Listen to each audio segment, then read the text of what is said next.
correspondent with us now here in New York to talk about it. Good morning to you. Nice to have you here with us. You talk about, you retrace the path of Osama bin Laden, how he escaped.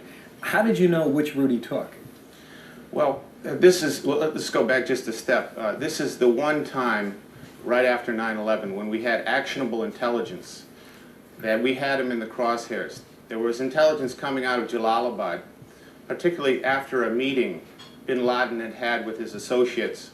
And there's only several passes out of it. If you put down 5,000–6,000 men, presumably you could have blocked the exits.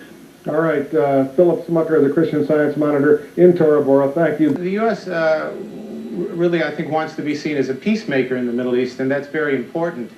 There's been the perception from Cairo, where I'm based, that there's been a lack of engagement early on from the Bush administration in Israel-Palestine. That has changed now, but the man on the street still does not necessarily perceive that. So they're worried that they're going to see more pictures of more Arabs, civilians maybe dying in a war before the war that they're really concerned about, that they're seeing on their TV, Al Jazeera, every evening, Palestine-Israel, is solved. And they want to see America take a greater role in the peacemaking process there. Shows that we do have him in a box. Yes, he's still alive, but he's not able to do much. Well, I tend to disagree with that theory, and I'll tell you why.